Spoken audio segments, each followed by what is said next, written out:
Round of applause to Lizzy.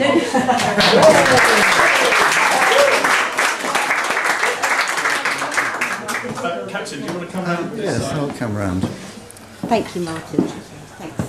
Thanks for having me here at Animation Club, which is great. It's a really nice opportunity, not just to talk about me and to show the films together, but also just to see a live audience, you know, and just watch the whites of your eyes. You can also take the opportunity, if you like, to respond, to shout, no, it's too much, or you can ask questions, just chip in if I'm chatting, because it's a nice informal setting, so I'd really like some comments or thoughts. I'm going to do what other people have done at Animation Club and just start at the beginning, because it makes a nice sort of, hopefully you'll see some improvement as well as you go through, but also just it provides a sort of context for the way that I work. As Martin says, it's all about materials, and it's specifically about printmaking, actually. I don't know if there's any other printmakers here. Yes, a printmaker. I started off doing illustration at Edinburgh College of Art in 1987, and I didn't do any commercial illustration. I just used it as a chance to kind of make books and write little stories, and then when I graduated in '92, I started to sort of print these little books, and I sort of delved into the world of artist books, which is a little bit like animation. It's a whole world of people who make their own little editions of books using traditional printmaking, so etching and lithography and screen printing and woodcuts, and there's artist book fairs, and you go along and you sell your books, and it's fantastic. But then after sort of 10 years or so, I thought, it's really quite frustrating, because if people sort of start reading your book, then it gets dirty and you can't sell it anymore. I don't know, there's a problem with making 10 of a book, because you can't sort of show it to everybody and you can't display it. I didn't know how to sort of get a big audience. So one of the reasons that I started getting into animation was really to kind of have a bigger sort of audience and to tell stories in a sort of nice or time-based way, which is what I liked. Because when you make a book, you can't control how people read it, and if they skip loads of pages in the middle, it's really annoying. Whereas with a film, people have to watch it from the beginning to the end, and that's I like the sort of control. But I've been to a dusty part of my house, and I've got some just 3 of the little books that I made in the olden days, and you can also see. It's difficult to see here, but you can also see how they're becoming a little bit like. Animations in a way, or storyboards. This is called Two Mature Individuals, and it charts the sort of love process of sea slugs and humans. And it's literally sort of 6 frames where the slugs get more and more erotic in my mind, and the humans just sort of come together for a sort of kiss. So it's a screen printed book.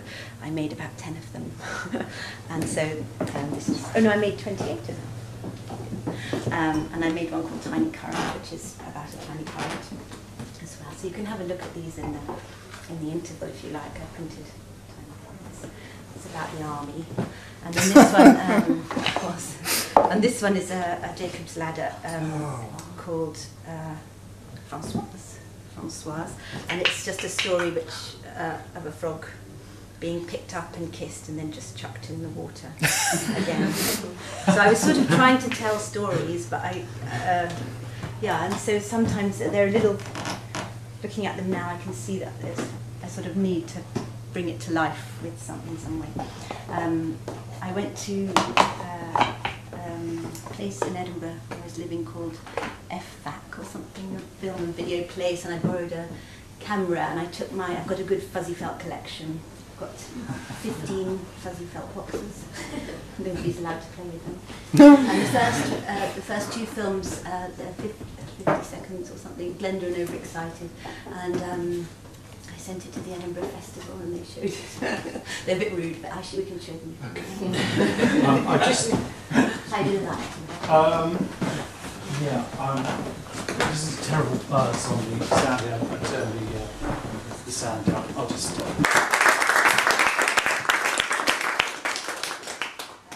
So then I sent that to Dundee, and I went to do a course there called electronic imaging, which I don't know if anyone else has done that. It's a sort of year-long course where you learn about, it was really trying to get people into Soho to start sort of working for production companies and direct pop videos and things, but there were some artists going there who were interested in using the technology in an unusual way. So there's a lot of compositing and using director and things, but there was this kind of rostrum camera, and at the end, when everybody wanted the equipment and there was lots of fighting about the editing suites, I said, what's this, you know, thing that nobody wants? And it was just a little room with a camera, and so I then made this film, The Grim Reaper, and I did it all on one piece of paper. Each shot's on one piece of paper, and I used this stuff called touche, which is for lithography. So I was just using the materials that I knew about, the paper that I knew and the materials, and I just mocked it up with new paper, and I started using this funny technique that I used for the next few films. But I'll show The Grim Reaper, so you can see the sound's really rough. It's just me and the...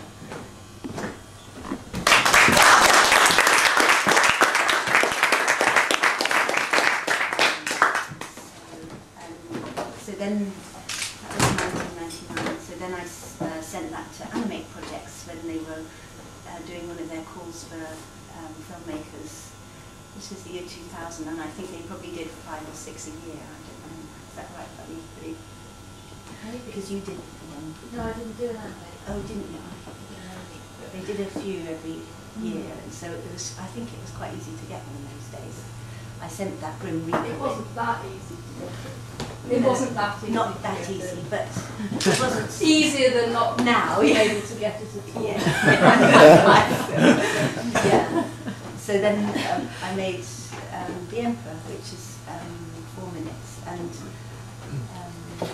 so I sort of wrote that. I'd written The Grim Reaper, and I kind of liked the process of writing and telling a story over time, and so I really worked quite hard on the actual script of The Emperor and getting it sort of right and telling the story right. And it's the story of the Emperor Napoleon. It's a true story of his pickled private parts, which were found in a jar and sold at auction at Christie's. And I read this in the paper, and I thought, oh my God, how come nobody else has made a film about this? You know? So I made this film. It did upset people. I did get a call to the production company. I was working at Red Kite, and there was a call that came through, and they said, "It's not true." You know, there was this horrified French people. They said it was a piece of his heel because it's only tiny. They thought. So it might not be true, but it's been sold as a piece of the Emperor. It's been sold as its pickled private parts, but so I just went to. I'll show it.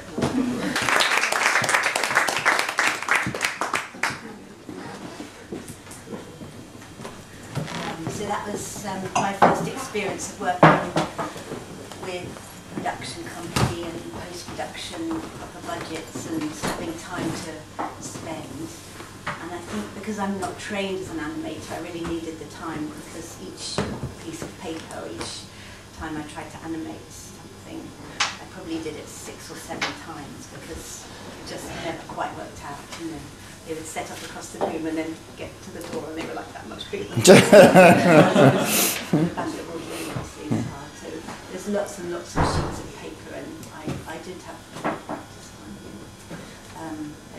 It was a nice chance. I was lucky to get that sort of break, you know, from Animate. I'm not going to show The Witches, actually, because that was another film I made in Scotland with Red Kite, with a production fund called... It was a nice production fund with which you could collaborate with the writer, and I collaborated with a lovely writer called Maura, who's a live-action filmmaker, documentary. But those 2 films got me to go to the NFB in Canada, the National Film Board of Canada. One of the producers there had seen The Emperor and the Witches at Ottawa, actually, and he said, did I have a new idea? And I said, oh, I did have a new one, I can come with it. So I went to Montreal to make the true story of Sawney Beane.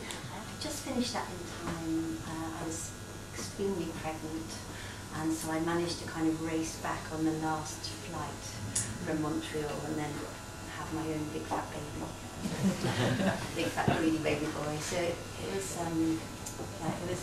the timing wasn't great, but I did manage to, it's nice to squeeze the film out before the and then I think I might skip the old man and go to the next page, because I think I've got them in the wrong order. While we're skipping through, I'd just like to say I saw that film projected on a 35mm print, and it looked amazing. In a way, this sort of PAL version doesn't do justice to the impact and the detail and so on. It was absolutely stunning. I think also because it was an NFB film, they can do amazing prints and post-production on it, so they do always look wonderful. May I ask, was there any compositing involved, or was it all what you see was what was composed under the camera? That's an interesting question, because I'm always, I don't like to do anything other than what's been done. I think even if you could tidy it up, yes, it's like a little performance. So each shot is what I've done, and I feel very strongly that it shouldn't be kind of tampered with after that, because then you can't trust what you see anymore. Yeah. So, I think the next film, that it was Little Skipper actually that I made, so I might just pop down to that one. That's all right. Because I think family life, as Martin knows, and lots of other people here probably know, it's not really conducive to sort of great big films or going away much or anything. So then I suppose I was just in the studio in the toilet working away on my own. So I made this little film. It's a minute long. And again, it goes back to printmaking and it goes back to books. So in a way, it's just sort of like returning to my roots and making something on my own within my control that I quite liked, you know. So it's a minute long. It has got sound, yes. I'll turn them off.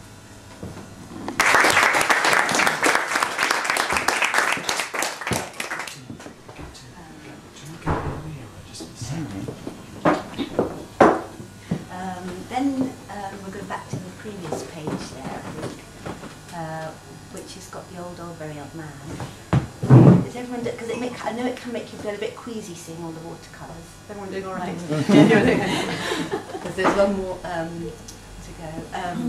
And this is the one that I made in the bathroom, on the bathroom tile, and it was with the Hackney Film Fund. So again, I think the Sawney Beane was the kind of grandest production I've ever done or I'll ever do. And so now I'm very much making films on my own in the bathroom whenever I want to, and I think that's probably how I prefer it.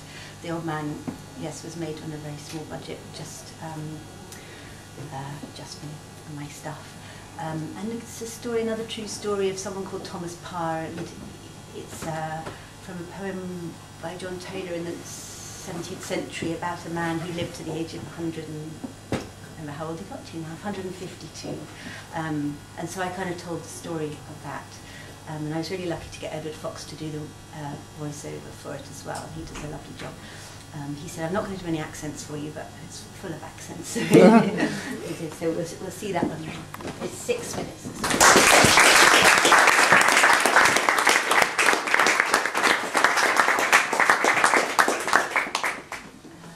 Can I ask about the painting? I'm fascinated with this watercolour that you're able to move around. Blue ink on a tile. And you're able to sort of kind of move it around with a brush. Yes, wriggle it around and then take it off. And so how large is that tile?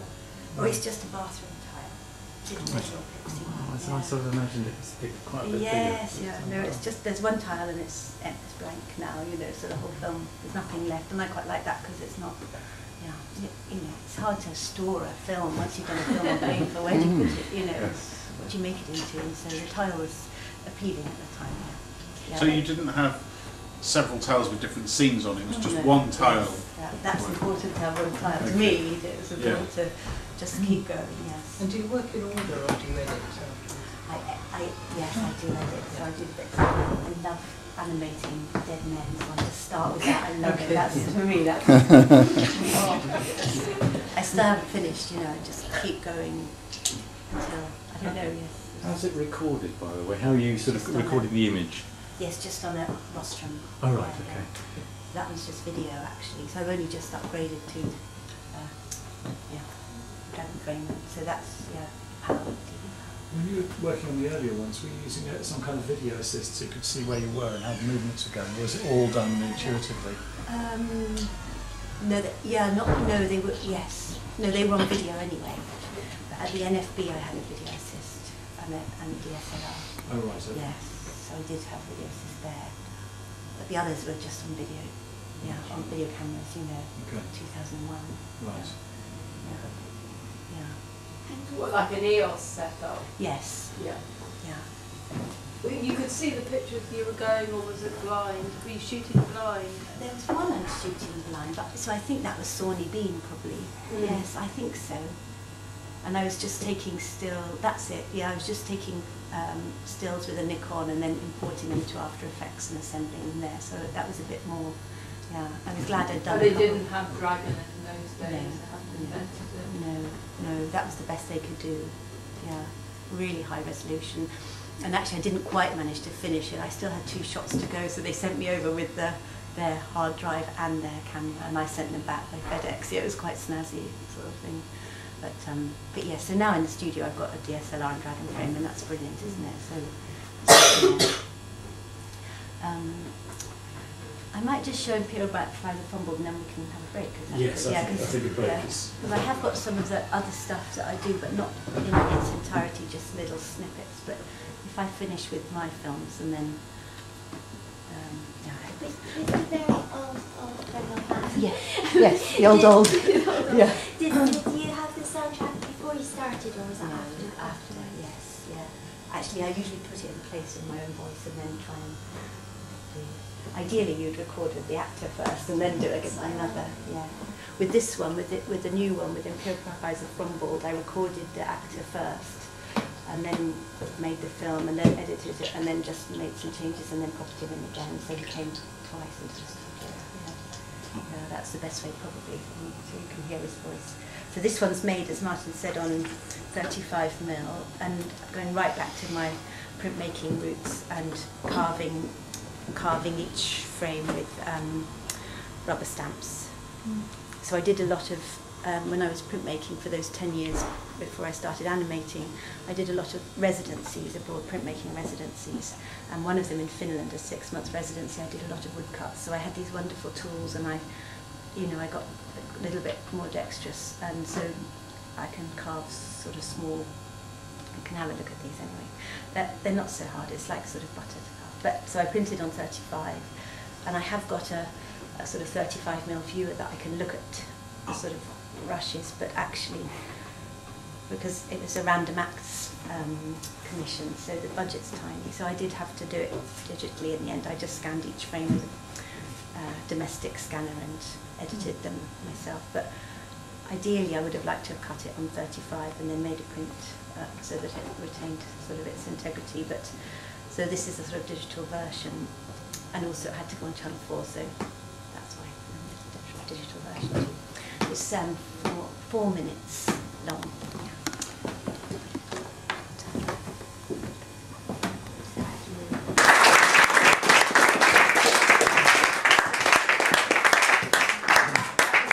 That was a true story that was in the found in the Austrian archives about, and it was the actual document that Imperial Provisor Frombald had written to justify having allowed the villagers in Kisilova to exhume and spear.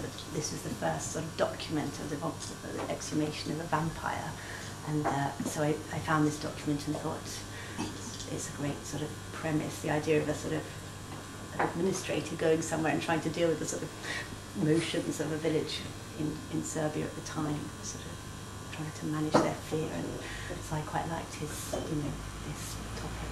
Yeah. Could you say something more about, maybe you already said it and I didn't understand it. How did you make it? You had these little woodcuts, yes. and they're stamped on yes, like onto that, a third, yeah. without Yes. any, and you're, how are you registering it? Yes. You're doing it by eye, because of the wobble. Because there's a lot of wobble, isn't there? Which is wonderful. Yeah. Yes.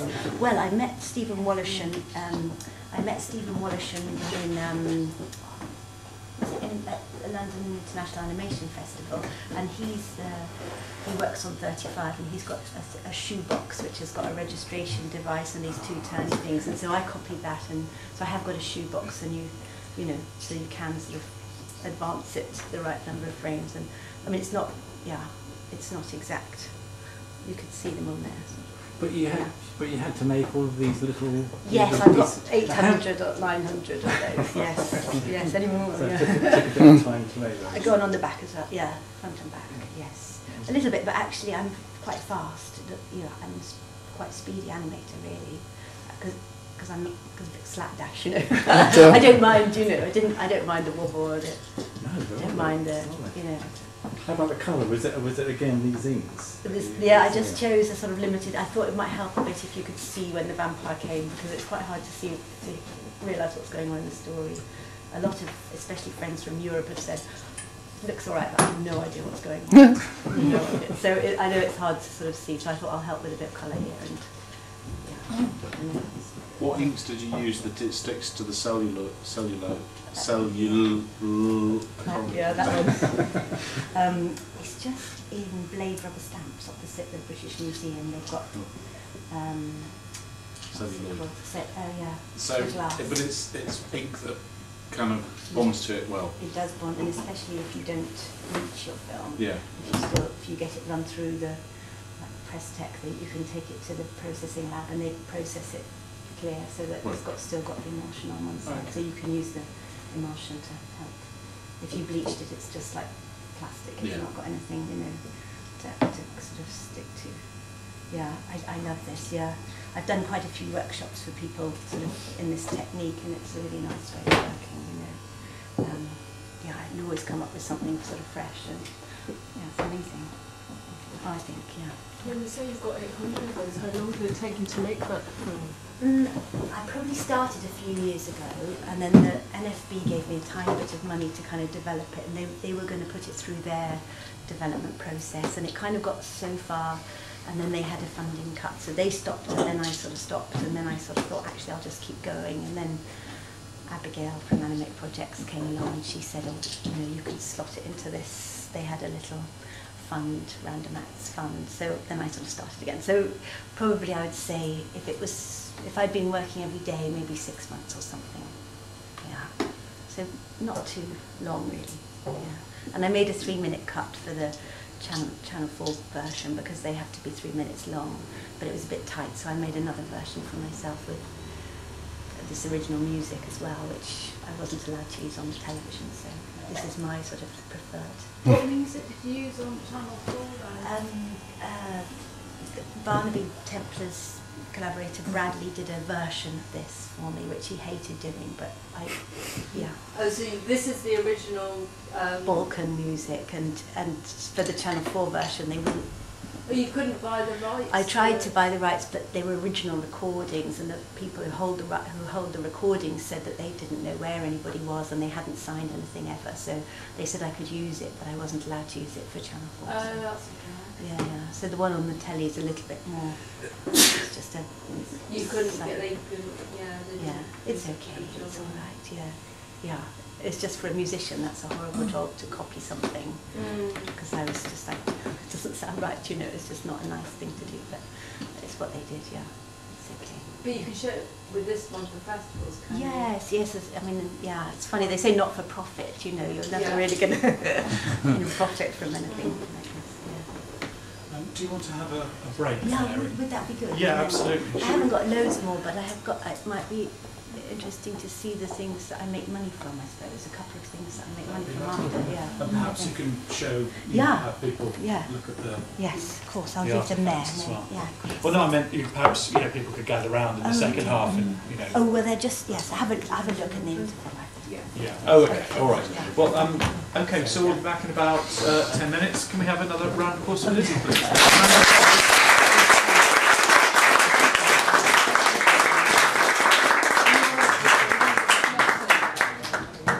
So I've showed all the films, but I thought it wouldn't quite represent what my life is like. I don't work really commercially. Since 1991, I've been doing workshops with young people or old people. My very first workshops in 1991 was with young people in a psychiatric hospital, so I do a lot of work with mental health service users and old people and schools with Shelley and John here. And so that's how my life is, really. It's not all making films from end to end. So I teach at Anglia Ruskin University as well. So I just thought I would show just a couple of the things that I do in the sort of workshop setting, and then a couple of things that I have done commercially, a pop video and another piece for Katie Tunstall, which I did. The film I'm going to show, The Nature of Bow, is a collaboration with Age Concern, and so it was made with a group of older people who met every week to do drawings. And so I took them on a canal trip, and we did drawings of the canal and animated their drawings. So they did all the drawings and I sort of in between them, so it was like a sort of traditional animation. So I'm just going to show The Nature of Bow there, Martin, which is 2 minutes long.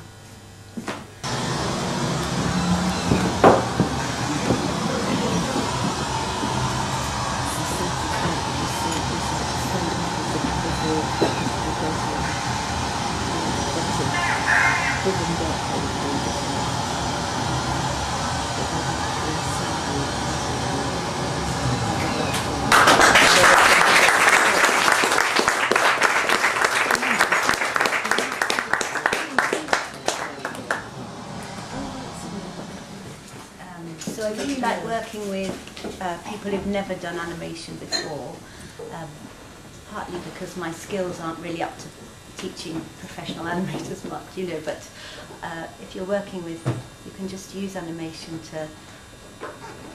to amaze people, you know, and to bring them into the world and to talk about subject matter that sometimes needs animation instead of live action.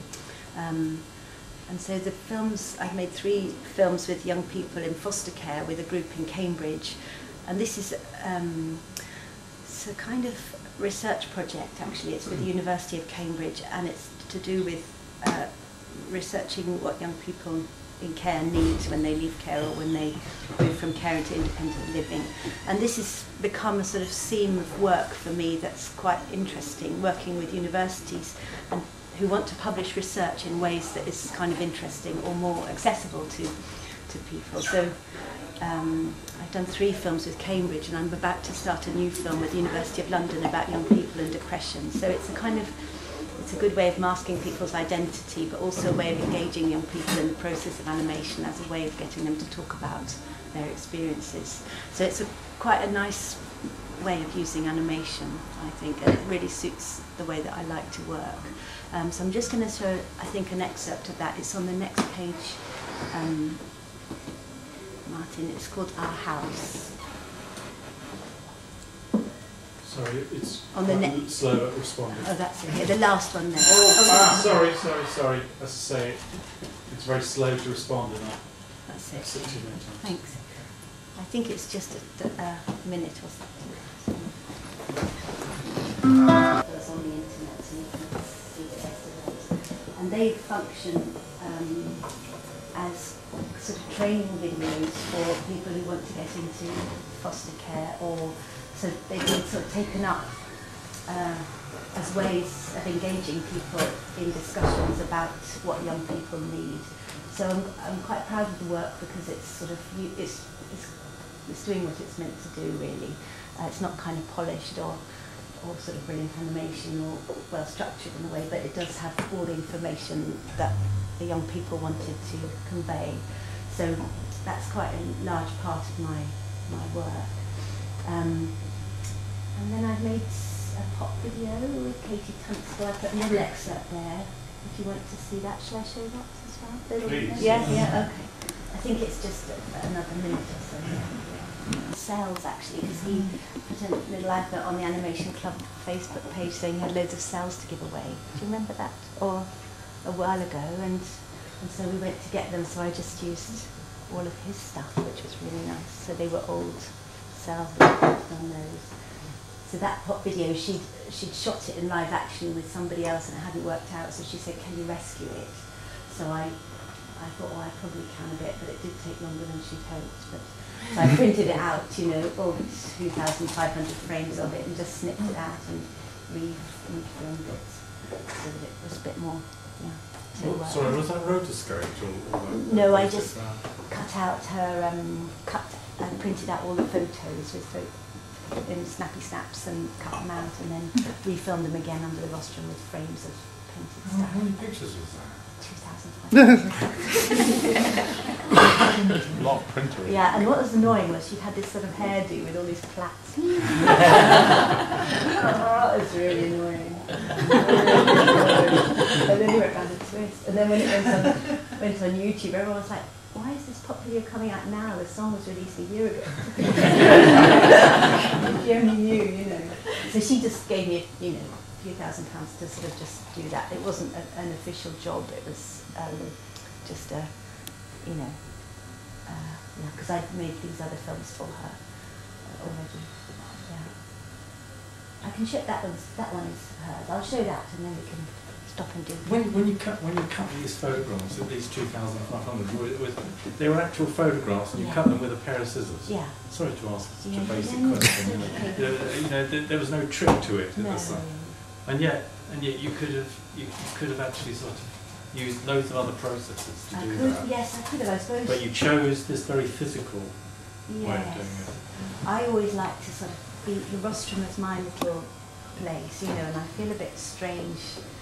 The computer doesn't really work for me, just doing things in the computer, because obviously I had the whole video on, you know, I could have done it in After Effects, but she got some shots that were too dark, some weren't working, some she was squashed up there, and so I needed to kind of, there's so much I needed to do, I just needed to see all the photos lined up on the carpet and then just make decisions that way. It sounds really strange. It does. Makes sense. I think it makes good sense. Do you think? Yeah, I think so. Well, I mean, that's how we always used to work. Yes, I mean, yes. there was lots of pop videos I worked on in the sort of 80s, and that's how we did them. It was, we actually had a technique, well, named for the technique, it's called photo technique. Okay. And there was quite a lot, I don't know if you've heard of Christoph Simon, who was a German director who used to work in London, but me and Jen did a lot of work with Christoph, and that was his favourite technique, basically putting out the band. And then we'd all have the band, and then we'd do all the animation, and then do exactly what you did, paint on cell, paint all the animation onto the cell that you reshot. Yeah, and also with the young people, I use the same technique with them, and that really works because you've got 10 to 15 young people and one rostrum, so you can't, I don't know, it's the only way. You just give each person their own photos and they can do with them what they like, you know, and they really appreciate that because it's like a flip book, and it's like, and they're defacing themselves, it's like sort of selfies, and you know, so it really appeals to teenagers and working in that way, you know. Yeah, and it's much more physical as well. I mean, when you do something, when, you know, if you'd have done it, you'd have had to green screened out the cells or matted out the cells, and it's a completely different part of your brain when you sort of physically like things, like visually like that. And I think people often think they've just got to sit on the computer all day in After Effects doing it. It's not necessarily going to save them loads of time anyway, because they're going to make,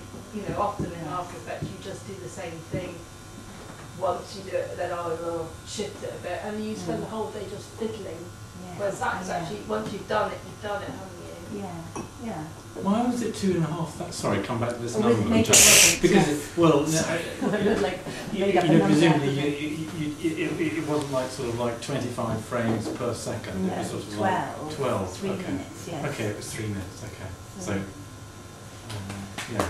I can't quite work. In photo box, the more photos you order, the cheaper it gets. You know, so you can get them down to about 3p if you order 1,000 at once. It's really good. But then you had to number each one of the photographs so that everything was in sequence. Well, I tend to export it with a time code. Okay.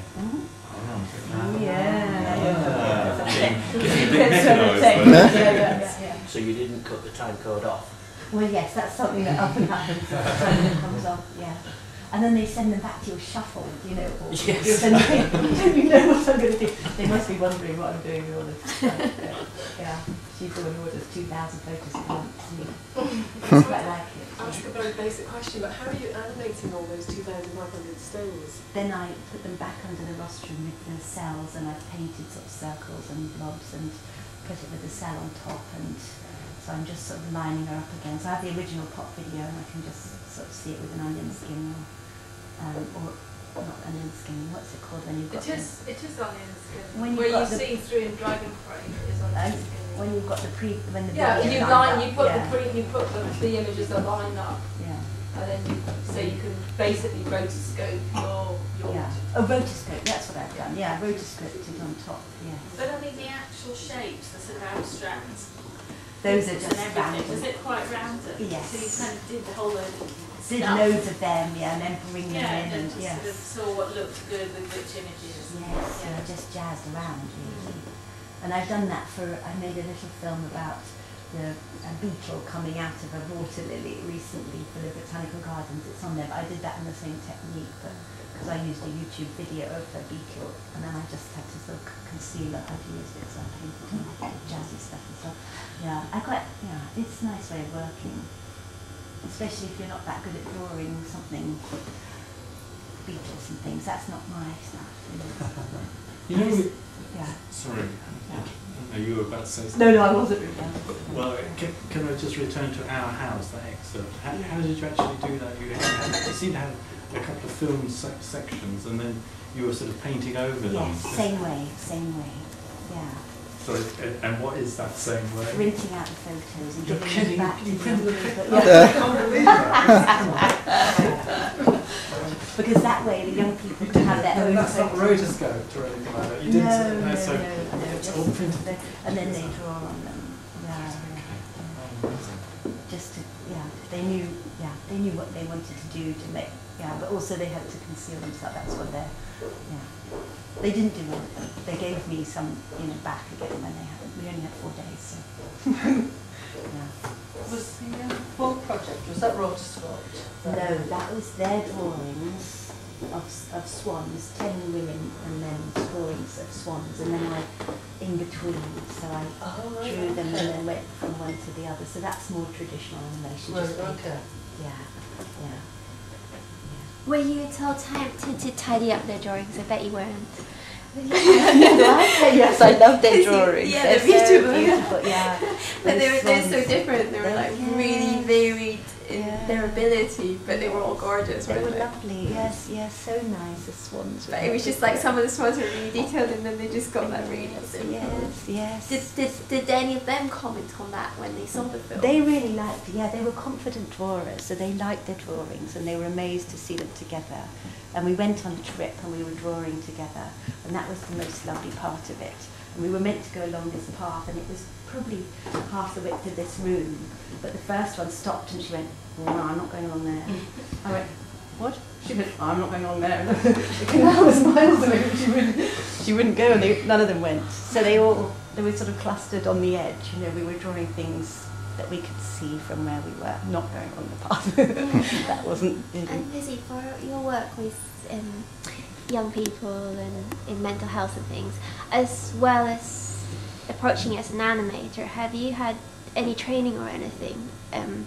Or have you just gone into it from animator? And Yes.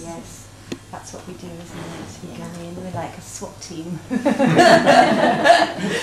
We also work, Shelley and John and I work at the National Portrait Gallery, so we work with families and young people there. We go to schools. Shelley does a lot of work at Great Ormond Street. So really, you're relying on the staff. You're relying on the staff to support you. So you're communicating with them in order to communicate. And with the young people, we have a huge team. Yeah, you don't blunder in and just stand You all don't over blunder people. in. I did at the beginning. When I first worked in this field, it was really, you were left on your own, and that was, kind of crazy. Yeah. But you don't get any training, or do you? Some, a little bit. It depends what you're doing. Yeah. It's a different kind of area, really, isn't it? I mean, if you're working with vulnerable people, then obviously you get a lot of kind of framing. But I think possibly earlier in, maybe some years ago, someone would have just given you some stuff and pushed you in a room. Yeah. But maybe that wouldn't happen now. No, never. Depends on the individuals, doesn't it, really, how much information you give them. We're quite good at it now, aren't we? We've probably done about 200 school workshops, I think, I would say. I think 200 workshops, and so when we started, we just do, you know, you do 20 schools a year, wouldn't you? Just going one of you. So that's, you know, that's the money side of it, anyway. I might just show fans. It's 1 minute, and then we can stop it. Like that's the Katie Tunstall one. She told me a story, and then she wanted it animated for her. She was doing a sort of DVD of her work, and it's a story about her visiting a dentist. And I animated this on a tile, but I did it with carbon paper, and so I sort of did it a little bit blind, but carbon paper on a tile. What does it mean when you say blind? Sorry, so I couldn't quite, because it's carbon, I couldn't sort of really see what I was doing, because it's black and I was drawing on it. So it's like monoprinting, but yeah, so I was doing it, but it's drawn animation, it's like normal animation for once.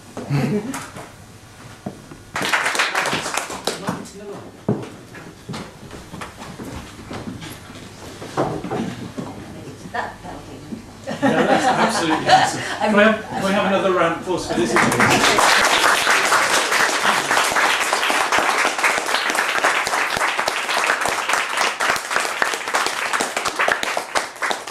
Well, we sort of had a Q&A already, but does anyone else want to ask some questions? Did you make the sounds for Little Skipper, or did someone else do? Yes. Yeah, that's you know, I love the combination of the concept and the sounds really. You know, set it up. I think it must be the only one that I did too. The sound. How did you do the sounds? What did you? Just recorded the book. As simple as that. Yes, Wow, yes, fantastic. Yes, yes. But as John said, it's not really animation actually, that one. Yeah, well, I was giving you a Chinese burner. It's kind of pixelation. It's pixelation, isn't it? Because I've sort of done all the drawing, I'm just moving the book every time. So each one of those butterflies you drew yourself in colour? I printed actually, because I was quite sure that I didn't want to draw on, so I drew a little bit printed, so they're all butterfly prints of butterflies. Sorry, I don't quite understand how you printed. You drew a little bit and then you printed. Yeah, with watercolour. Oh, you printed onto the opposite page. Oh, right. Butterfly print. You know when you have a paper at school and you paint a butterfly and you fold it over and then it's done. Oh, right, okay. Like a Rorschach test. Yeah. But yes, but quite specific, you know, quite tight. I didn't let anything dribble around too much. Yeah, and I like everything to be sort of, to have its own logic. I just enjoyed the choice of the Emperor Concerto for the Emperor. I think you appreciated that. Yes. That was something we thought must happen, you know, to have him. Yeah. Is it Eroica, isn't it? Is it? Yeah. Oh, is it? Oh, it is The called Emperor. The Emperor. Yeah. Okay. Oh, Yes, sorry. I think so. Yes, it is. Yes. Well, I thought, Can I ask you about how did you get Edward Fox to do all these different voices? he lives near my dad. But he said to you that he couldn't do accents. He said, "Oh, come along. I won't do any accents for you." And then How did? But you obviously had to give him a script, and you just said, right, okay, A has got this, you know, he's got that accent, and B has got this accent. Yes. So he did them all, yeah.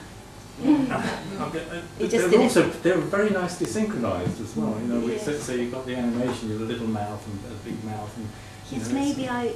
Did he look at the video at the same time? Yeah, I did it to picture. Yes. So he did it.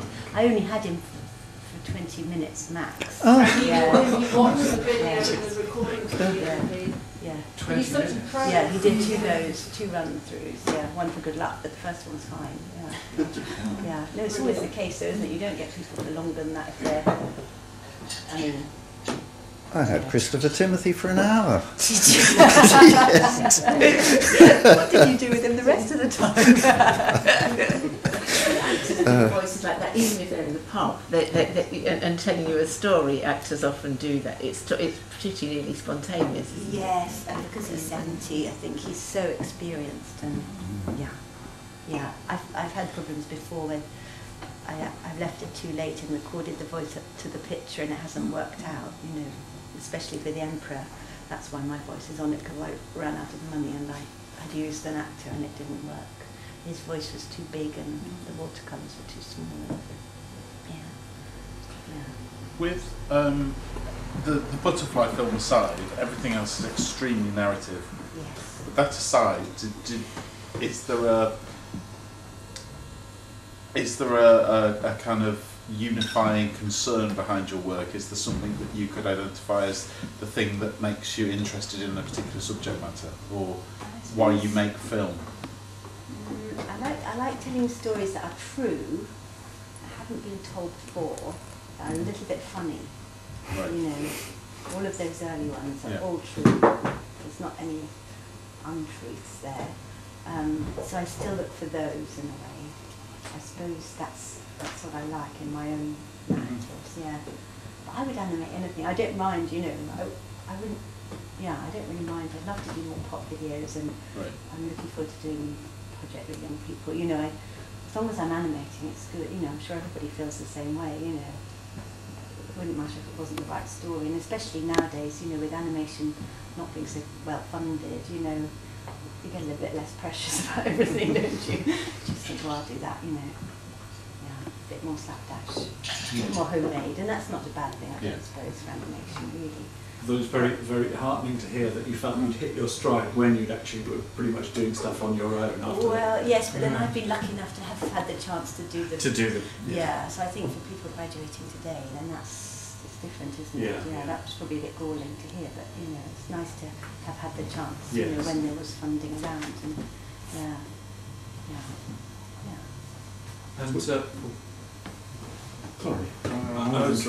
what's next? What's next? The Depression Project is next, and I'm making a little film about Oscar Kokoschka. I like his funny doll that he had, you know, the Alma doll that he carried around when he split up with his girlfriend. Do you know that? I don't know that story. He split up with Alma Mahler.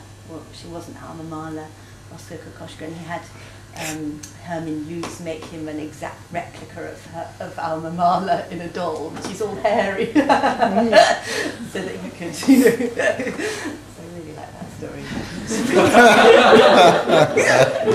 I might make it sexy.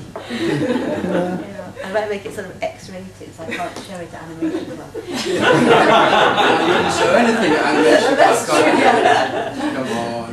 Maybe at the ticketed event. Yes, at the ticketed event, yes, in a special booth.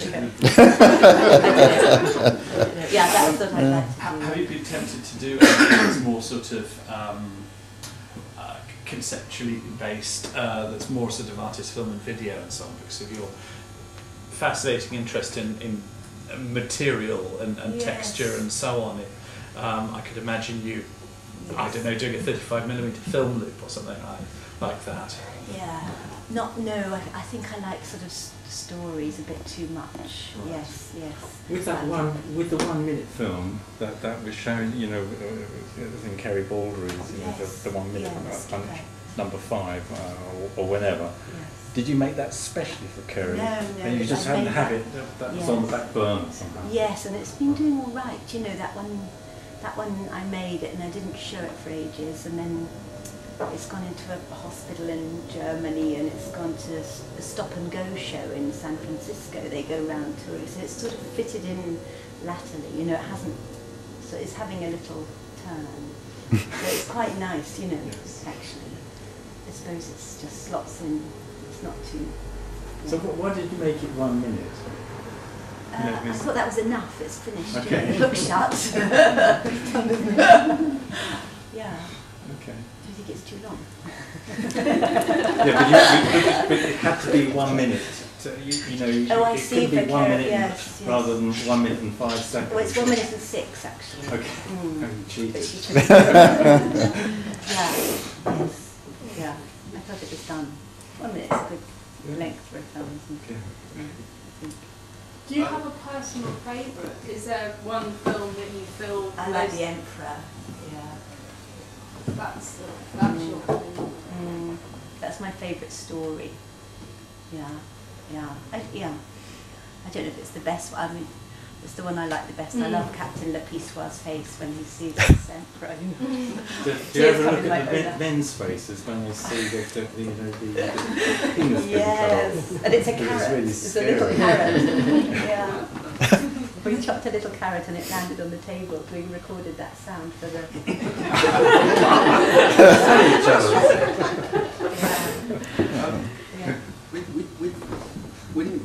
With the story, with the narrative and the story, obviously the process is quite involved. It's very work intensive, and you don't do a lot of editing, you don't do any post production as such. So there must be a lot of planning, or do you?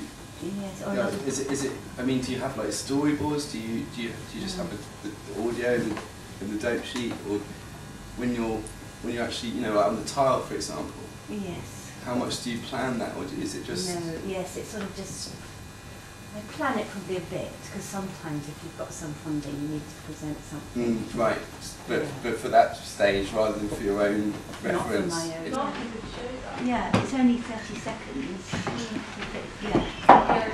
Do you want to show? I suppose, yeah, it does illustrate the kind of performing aspect of it. I think it's just called trailer. That's the one there, yeah.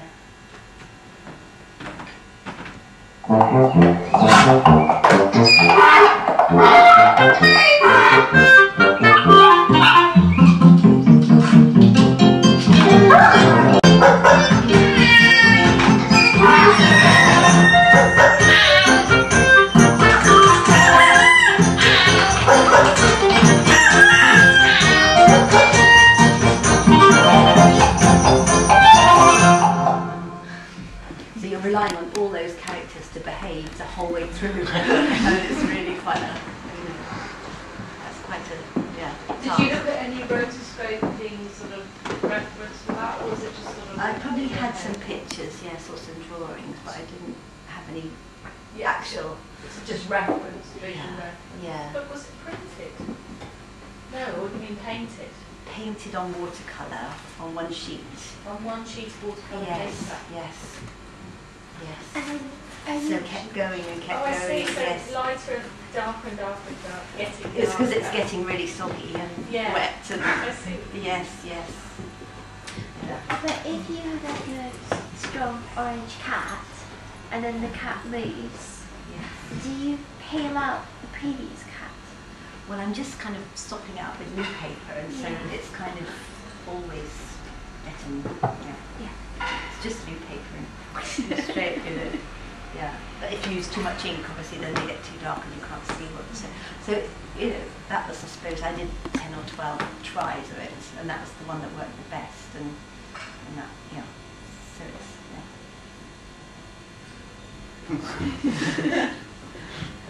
It's amazing.